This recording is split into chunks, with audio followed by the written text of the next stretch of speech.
Last 5 seconds. Ready? Start. Mr. Vice Chairman, sir, I stand to support this bill, and before I go to analyze why I support the bill, I would like to say that our esteemed friends have told us certain things which to my mind are not in proper perspective, because what they have tried to emphasize is that this bill wants to keep everything in secret of the transactions of the public financial institutions from the public eye.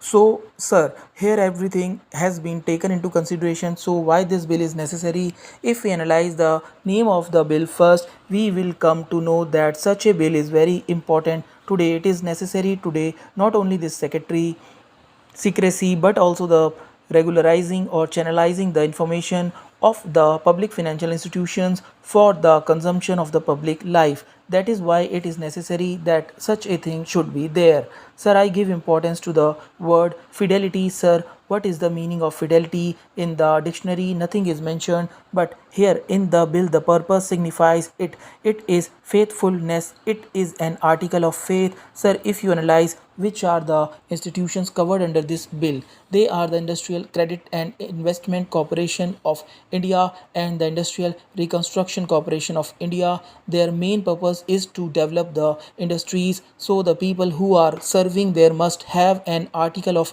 faith in the institution itself. Sir, here I may humbly submit one thing. Honorable member has also admitted indirectly that in other countries also there is secrecy. Sir, nobody is going to keep secrecy here as in Switzerland banks. Here the Reserve Bank would have the control, and according to the law or usage or custom they will give the information. Sir, the main objective of the bill is that it must be regulated. There cannot be a law of the judge. By sitting in the bazaars with such huge investments, we cannot have industrial development in the country. Sir, I would like to pose this question to the members on the other side.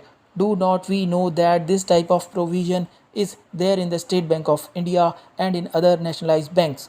When some fraud occurs, does not the same come out to the public? Is a question not put in the parliament? Where is the bar in it? Sir, this bill is more important today. My point of concentration would be that since the day of nationalization of the commercial banks, much water has flown in the river Ganges. So the public financial institution must have these necessary elements. It is therefore very necessary that some regulations must be made in order to see that these institutions are run very successfully. Now, if we see the total borrowings, they have come to the rupees 34,000 crores in June this year according to the Reserve Bank of India's report. We also see that the criticism is very true that when the Industrial Credit and Investment Corporation started, it started with an emphasis to have the private capital, but gradually it has undergone a change. Now it is more and more seen how the joint sector, the public sector and the other sectors have also come into play their part. Of course, up till now the investment is not very high in this sector, but it can be seen that it is more and more. We have to see how we can succeed in revolutionizing the financial institutions for the healthy development of the country. I would like to point out that the ICCI has not helped to remove the regional imbalances. If you see the report as published in the Business Standard, you will note that 77% of the investment has gone only to 4 states, and the backward states have got a very negligible share.